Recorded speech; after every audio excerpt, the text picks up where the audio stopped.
Okay.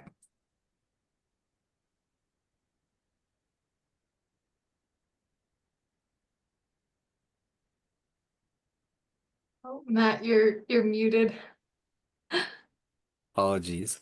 Hello, everyone. Thanks for having us. My name's Matt Bell. I'm the Language and Culture Specialist at the Montana Office of Public Instruction with the Tribal Student Achievement and Relations Unit. Um, Part of my job is getting to dig into the indigenous languages here in Montana and help educators understand them and incorporate them into their classrooms and such. So I'll let the rest of my team introduce themselves and pass it to Michelle. Hi, everyone. I'm Michelle Henson. I work as an American Indian Student Achievement Specialist within the OPI and the Tribal Student Achievement and Relations Unit. So go ahead, Crystal.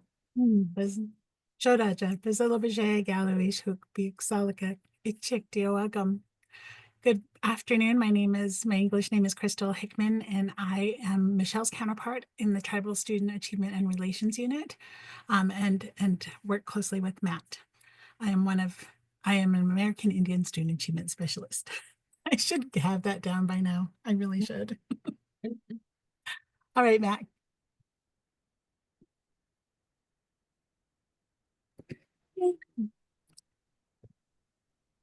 Okay.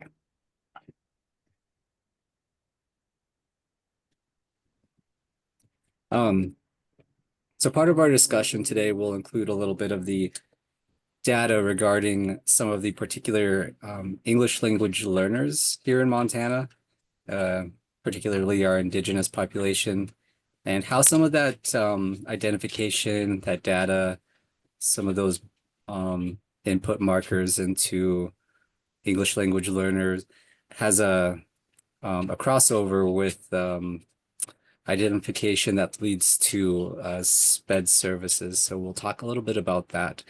We'll include a little bit of the brain science around trauma and how that might inhibit language conventions, language usage, and understanding.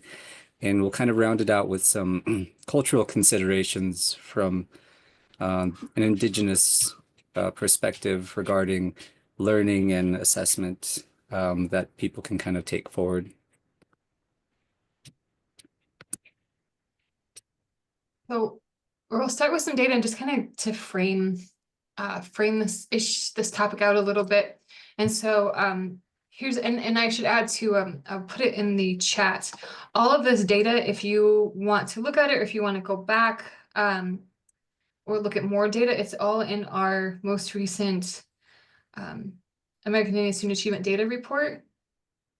So in the last couple of years, American Indian students make up about between 11 and 10% of the total student population within the state of Montana. And you can go to the next slide, Matt.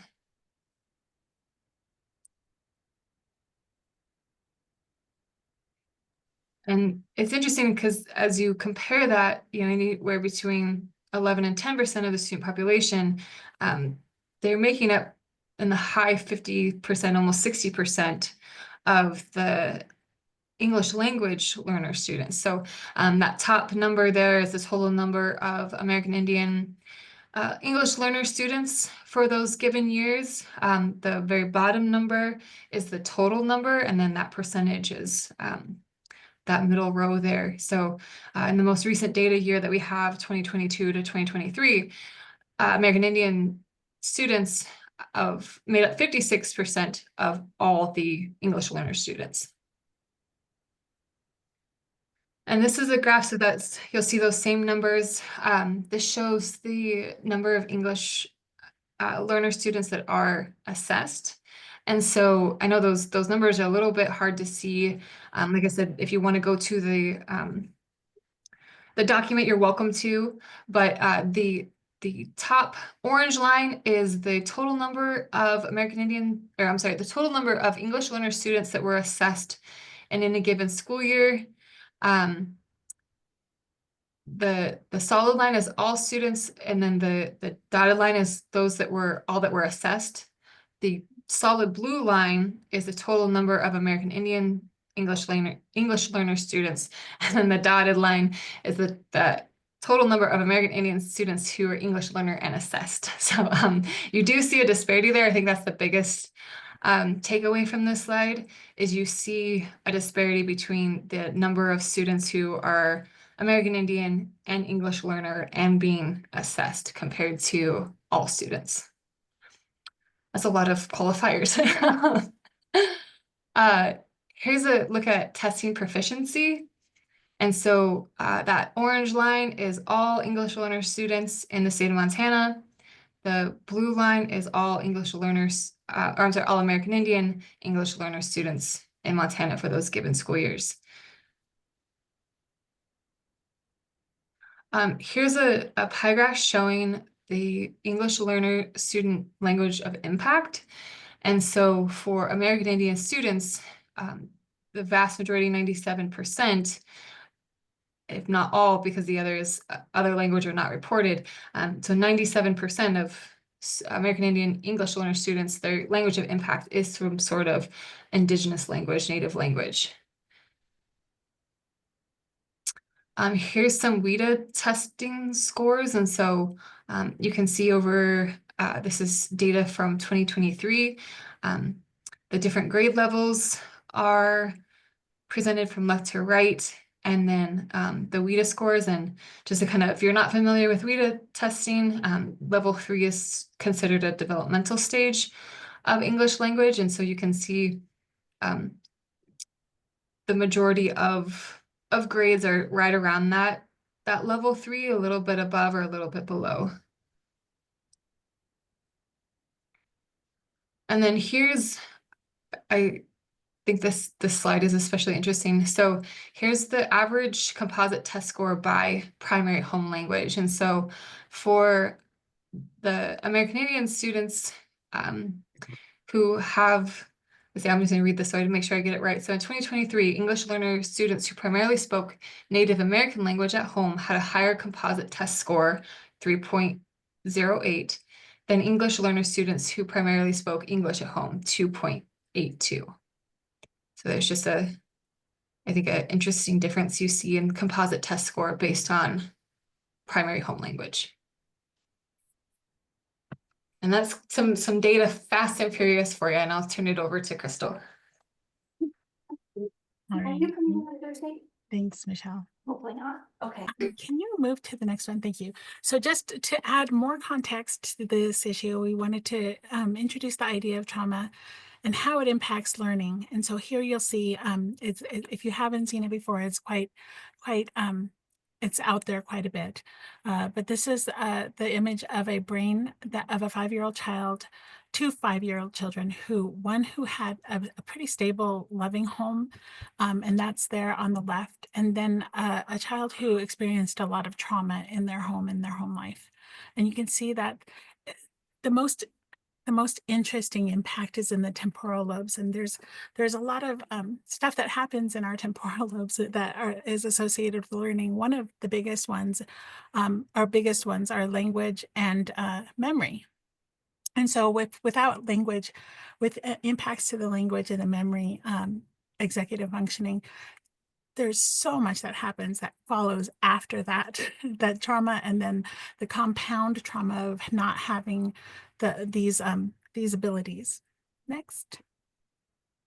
So the effects of trauma on the physical brain, I mean, I won't read all of this, but some really interesting things.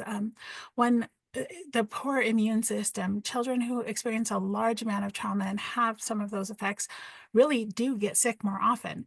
And then on top of that, there's the mental health somatic complaint, which is kind of a psychological-ish way of asking for help or attention, seeking that connection that children need. So in combination, we see a lot of gaps, missing school situations there. But just keeping in mind that our kids who are high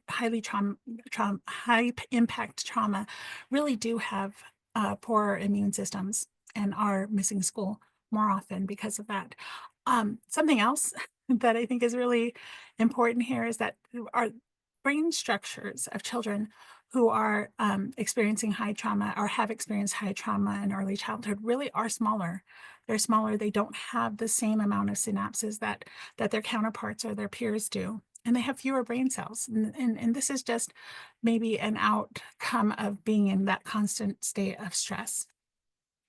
So some of the effects of trauma on emotional development, really one of the biggest ones here is that low self-image, which really impacts the ability to absorb information and to feel knowledgeable, but also the ability to recognize and control emotions. And in the classroom, this one's a big one.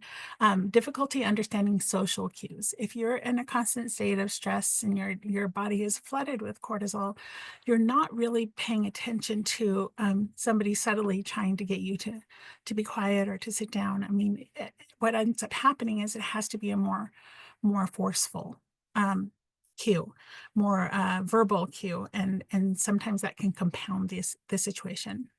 So some of the effects of trauma on learning, really language delays are really, it's really important to see that. A lot of kids who have experienced high trauma experience language delays. They have difficulty problem solving, attention. We see a lot of attention deficit disorder, encoding memories. And I think this is really important because if we have lower working memory and difficulty encoding memories, a lot of the work we do is asking our kids to remember the lessons, and that causes that latter effect. But if we are not having, even if the child is present and is learning those things, they may not remember them. And so repetition is going to be really important, and is really important, routine and repetition in working with children who have a lot of trauma. All right, next. So when we talk about trauma, it's really easy to start thinking, oh, there's a few kids, there's, just a few kids that have that level of trauma.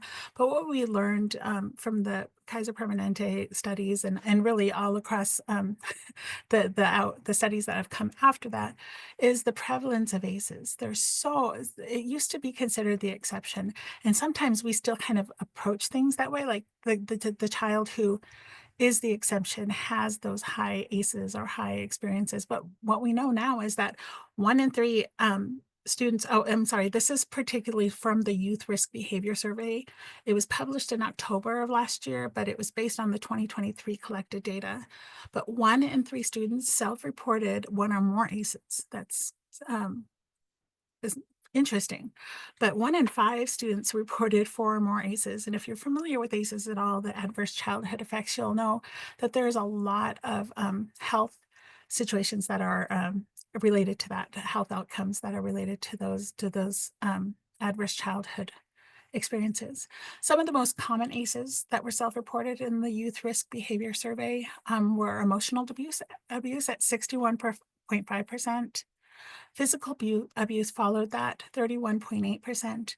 And then this was really interesting to me. The next highest was household poor mental health, which I don't know why it struck me so much, but if our children are reporting that their caregivers are not well and that they have to experience that disruption at home, I mean, that's huge in the life of our children. And if you can imagine poor mental health, are they ready to be at school when they're at school? Are they being cared for?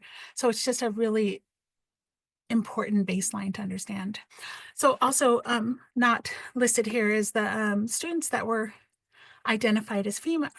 I don't have the numbers listed here. They are available, but female, American Indian or Alaska Native, multiracial, those with sexual identity differences had the highest number of ACEs. And unfortunately, I don't know the other numbers, but I know that American Indian students self-reported at 27.1%. So nearly a third of our kids, a little over a quarter of our kids in the tribal communities self-reported these 4 or more ACEs, which is just tragic to me. Okay, next. And this is really the last slide we'll go into in providing this context, but really understanding that childhood and trauma just has this huge array of adverse experiences. And while the initial studies really focused on 10. There have been some that have been added over the last several years, and this is incredibly small to read. So I'll just understanding that some of those categories that we want to be aware of, that we want to kind of educate ourselves on recognizing are signs of, physical abuse, emotional neglect, sexual abuse, some domestic violence, psychological abuse, community violence is a big one. And I think one that's, I can't say that it hits any child more than others, but in small communities, rural or tribal, I think those things have a really big impact on our kids. And considering the amount of kids we have who are tribal or rural, that's something we really want to be aware of. Sometimes we see that in tribal communities quite a bit when a child has lost their life or a suicide to suicide, and it really can impact a community intensely for a long period of time. Other areas of trauma are loss or separation, considering the number of American Indian students, or just children in general in Montana in the foster care system. This is a really big one to be aware of, because if the child has experienced loss or separation, their attachment issues are going to get in the way of learning. They don't necessarily need the diagnosis. We can assume that there's some attachment issues. Natural disasters are big, and I think becoming more and more studied. The impact of natural disasters on children in our state. We think a lot of times of wildfires and fires that are in our community. Medical trauma, long illnesses that the child experiences, but also that their caregivers are meaningful people around them experience medical trauma. And then the last one, which in a lot of the work we've done this spring and winter, we've heard from a lot of schools that bullying, particularly cyberbullying, is a big deal, and more prevalent than they had previously considered. So this is also something to be aware of. All of these things will impact our children's ability to come to the classroom ready to learn. And of course, this is just one of many things that we want to be aware of. Matt?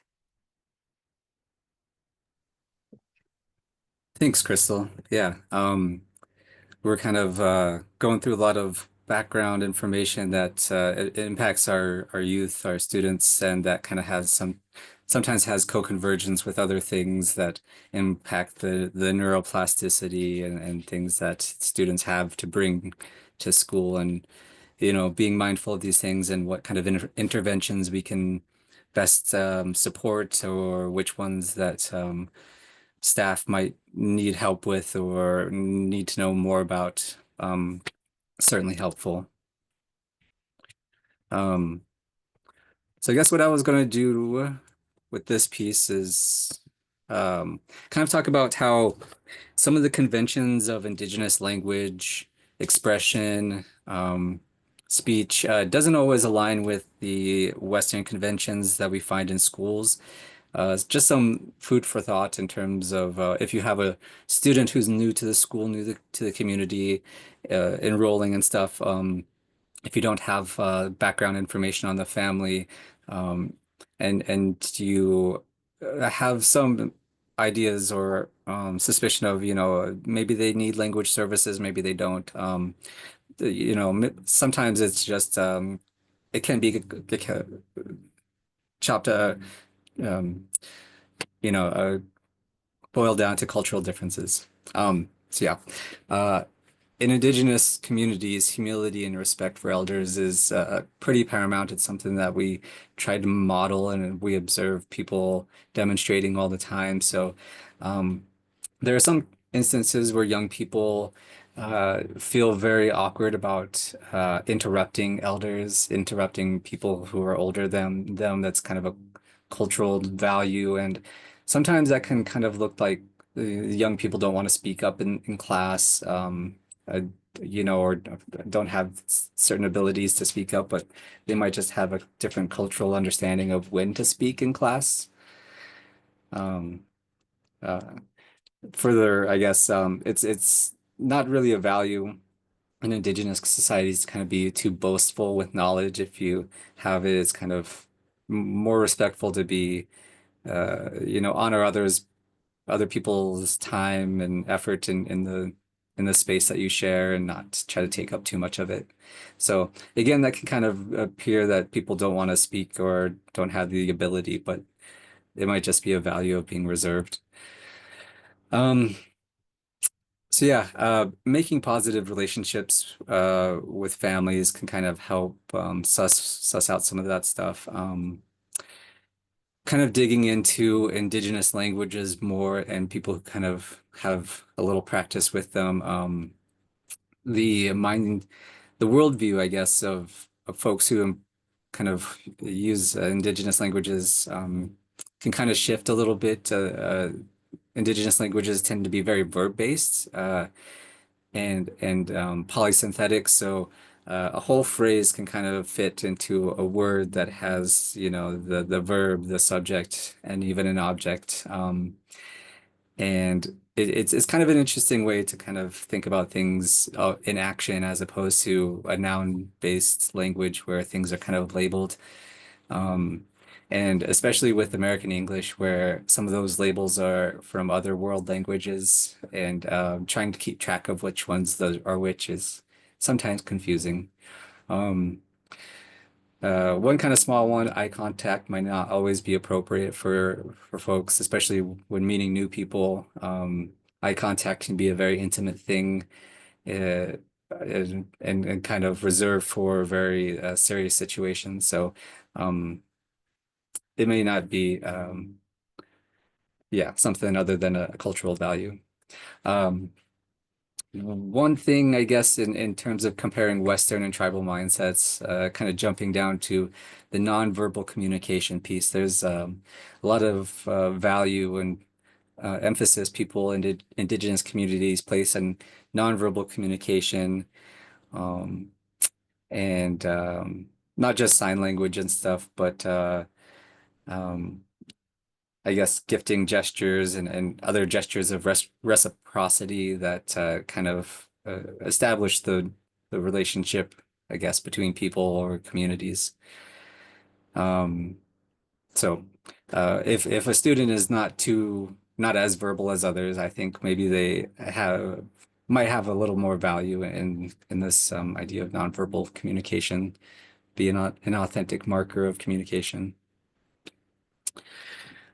So kind of where the rubber meets the road a little bit in Montana, we have this thing that is called the Home Language Survey, which students take when they enroll in a new district. And oftentimes, a lot of our Indigenous students are very mobile. They'll move between communities for various reasons, for job opportunities or for housing opportunities.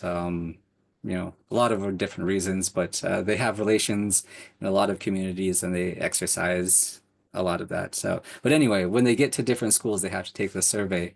Um, and this one has the questions that are found on that survey.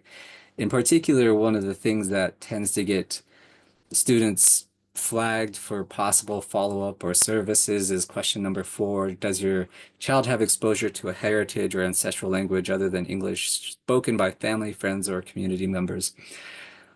There's a very big variety of ways to interpret that question and to maybe think about it as an asset or to be maybe reserved about your family's use of their heritage language. And there's all sorts of things in between. So we're trying to work here at OPI and promoting a little more guidance about what that question might entail and what that the answer of yes or no might mean and what you could do to follow up. Um, so yeah, some families might have speakers in the home, might have families or distant family members, friends that are speak in their extended communities, and they might have pride in those pieces of language, or they might not want to um, think of themselves as fluent or really speakers, just maybe knowing a few languages. And so something to consider when you get some of that data. Um, so kind of some myths regarding second language learners, especially again with regard to English language learners, because in Montana such a unique situation where our predominant, or we have such a big representation of English language learners who are not from outside of the country, you know. And so kind of better understanding their situation is helpful. So one myth is children with disabilities get confused and overwhelmed by learning or being exposed to more than one language. They have significant difficulty learning one language, hence additional languages will make language acquisition more difficult for them. Quite the opposite, we kind of see that exposure to their heritage language or other languages is an asset and should be leveraged, incorporated into learning in many different scenarios. Myth number two, code switching, switching between languages in a single conversation reflects the confusion and inability of children with disabilities to keep the two languages separate. Therefore, it is a sign or cause of language impairment in ELs. Code switching is very normal if we all kind of take a step back. We kind of have lots of different ways we switch codes and talk with our friends and talk with people who share our hobbies and stuff. And we all have certain words and expressions that are particular to that. And certainly it's really no different with people who have different language backgrounds or have different interests. And if I could ask Crystal, could kind of jump in a little bit about some more of the ideas about code switching. Sure. Well, code switching um, is a linguistic term. It originated in social linguistics and really is defined from that discipline. And it just means that language speakers will switch words in languages mid-sentence or in other contexts, but they'll go between languages back and forth. And that's, I think, sometimes where people get the idea of they are confused, but in fact, it's showing this complex ability to adapt to social situations. So what has emerged from the linguistic code switching is this idea of cultural code switching. And in cultural code switching, we all, as Matt mentioned, experience this. That we have maybe a different way of speaking with our bosses than we do with our friends, with our teachers at home, than with our schoolmates. So that it has grown to kind of mean switching between behaviors, especially nonverbal communication behaviors, but other things as well, other contexts like dress. I know a big one while I was growing up was accents. I shouldn't even say growing up, but I'm around a lot of my cousins on the reservation. I still come out with my accent. It's a little bit funny because I don't even notice it. And a lot of our kids don't notice those kinds of switching. But it's helpful if they're adults and teachers understand what it is that they're doing and can help them feel more comfortable with that ability. But when we're talking about cultural code switching, some really important considerations, especially around Indigenous youth and our tribal communities, is that we have to understand, and Matt already touched on this, but the significance and the prevalence of nonverbal communication in our tribal communities and amongst our kids. Even those who may not have a speaker in the home really do learn the norms of nonverbal communication. And it's important to see that as a language of its own. And some of those things might be what tone you're using. If it's a brighter tone, that will have a different context than maybe the volume you speak at. Is going to be vary widely between peers and those who are considered knowledge keepers or elders. And then even to how far people stand from each other and how much touch is involved in the nonverbal communication realm. So being aware that this is very significant, and I can't reiterate this enough because our kids are our Indigenous kids are incredibly nonverbal.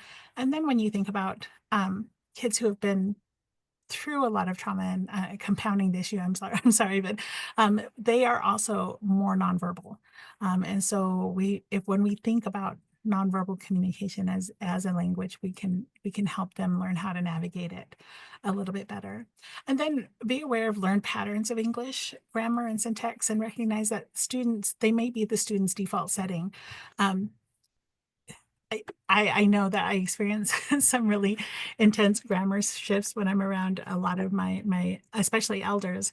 And one of my favorites, I think, is when we were growing up, and still some of the older people say that they're going to make gas. And that means like they're going to go to town and get gas. And there's just some really interesting things like that are really normal and understood. And that could be part of the cultural code switching that we want to be aware of. Thanks, Crystal. Um, one kind of thing I wanted to circle back on is the idea of proxemics, and just to kind of maybe give an illustration of that. Uh, uh, in a lot of indigenous communication norms, standing face to face is kind of awkward.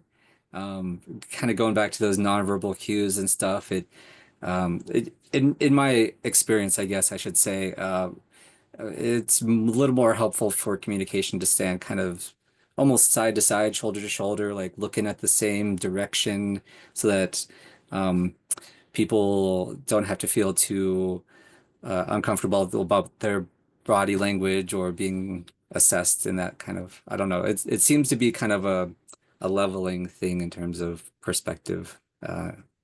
And yeah, so just an idea about proximity to people.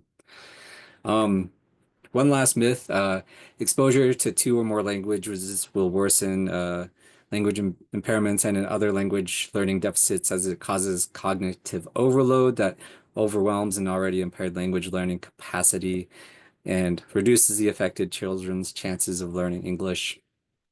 Yeah, definitely the opposite. Incorporating more languages in a kind of structured way is helpful and only adds to communication abilities. So some recommendations to kind of think about going forward. Uh, um, uh, culture culture contextualization of adaptive behaviors is crucial because of variability in culture-based expectations. It helps to have an Indian Ed for all staff, specialist, Title VI, parent advocate support, or anyone who's a little more understanding of these kind of variabilities and specific pieces of culture based, like, I don't know, expressions of joy, of grief, and stuff like that for when there's a loss in the community. Um, People understand why a student might come to school looking a certain way for a while. Um, if there's a reason to rally behind some people in the community, in the youth community, there's kind of a deeper understanding of how that can be done. I don't know, stuff like that. Um, Providing specific evidence-based program guidance practices and strategies for engaging and serving dual language learners and their families, and monitor program effectiveness. Again, I'm the language and culture specialist, so as much as I can preach, including indigenous languages or other world languages that families are familiar with and comfortable with, the better. Um, if there are uh, classes that you know of, or if you are able to reach out to the local tribes around you to find out if there are virtual language classes, that would be helpful to promote, or if there are in-person language classes around you, that'd be helpful to promote, not just for your students, but for the families to kind of get back to um, that piece, include that piece, and build their community as such. Um, uh, think about ways that people can assess some of these learning opportunities in ways that are more meaningful, like using proficiency scales that kind of demonstrate allow students to demonstrate mastery-based learning, etc. Um, as long as it's meaningful feedback. Um, identification of practices. If you're hopefully your districts and stuff engaging tribal consultation um, and have some guidance with local experts about uh, curriculum ideas, about language inclusion, um, things like this. In addition, when students are going through IEP meetings and setting up 504 plans and stuff like that, it is very helpful to have Indian Ed specialists on staff in the community. Like I said, any way you can get them to help advocate for some of the plan goals that might not be strictly academic, related, but might have a more whole child learning piece built in that they might have a little bit more understanding of how that could be best facilitated. Um, we have an awesome thing here in Montana called Class 7 Language and Culture certification for teachers to teach their respective language from a tribe. And having folks with that certification on hand is very, very awesome. Uh, it's one thing to kind of have it at a secondary level where they might be able to have a language class as an elective at some point during middle or high school, but it's very, very helpful to have class 7 teachers who are also elementary ed certified so that they could possibly have an immersion style setting in their classroom, kind of a maybe 50% of the day in the language, 50% learning English, etc. Um, all the studies show these days that incorporating culturally relevant pieces of learning are very helpful for the overall um, goals and advancement of students, especially from those cultures who don't always get to see them reflected in everyday life. So, um, help train your teachers, support staff, any support staff who has a hand in reaching out to our language learners or um, special education identified students or both have proper guidance and a little bit of inclusion of Indian Ed for all so that they can authentically include these things. Um, just to kind of uh, maybe some of you are aware of this, but in indigenous cultures, probably around the world, there's, a different mindset or worldview of some of these spectrum disorders like autism. And this is just a tidbit of what I've found from the Maori worldview, um, which I've kind of heard this, not the same word, but the same term in other languages, in that uh, people are in their own space and time, less so they're suffering from a disorder or anything like that. So acknowledging that these people in history and today have a power that is culturally acknowledged and kind of valued and esteemed in ways and really acknowledged in a different way than the Western mindset might kind of rely too heavily upon. So just trying to shift some of that and acknowledge what some Indigenous leaders are promoting. So I think we're about at the end of our data and discussion. If there's questions, comments, concerns, queries, quandaries, quarrels, or any Q related thing, we're happy to answer. Stop sharing. Oh, Hi, Matt. This is Ann. I have a big question. So yes.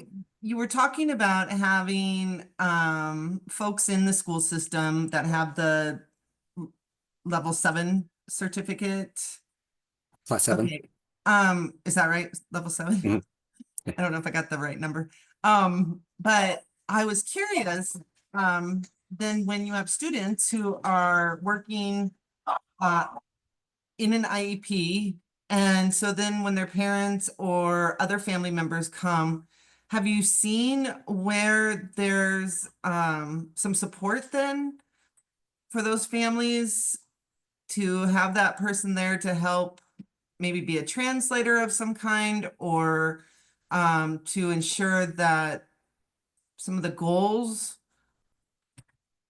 are not necessarily academic, but something else that might be a priority for the family and student? Um, I've kind of heard and seen it here and there. Every community and school is different, of course, and the level of support and communication between admin and folks who have something like a teaching license, class 7 teaching license, is very variable. But I definitely think it's a very good practice and would lead to the best the best laid plans for the student, the Well, best goals. I guess I'm really curious about it because, you know, so I work with the 5 CSPD regions around the state. Mhm. And we asked each region to have our SPED monitoring team come and do training for their areas. And so I was just wondering if that would be some type of connection, you know, where we could ask somebody from your team maybe to present on the importance of that piece, or how you guys would feel about that. I know it's mostly based on IEP law and IDEA law and, you know, all of the things that they are required to do. But then I love the fact that if we can offer supports to families, is it possible to have that available? Or if there's, I guess what I don't know if you guys would have time, because I know they travel and they're located all over the state. So I'm just thinking out loud here. And I keep talking, sorry. But I'm also thinking maybe if you had a recording of some kind that they could share during the training, you know, or something. I don't know. I'm just trying to think out loud, I guess. Sure, I think we're always happy to help. Maybe we can just kind of keep the conversation going and see what plays out, what works for our schedules and stuff. Okay, we will. Yeah. Yeah. We've got all summer to think about it, right? Yeah. Well, I'm really curious if Erin or Lynn or Rena have any questions for our team here.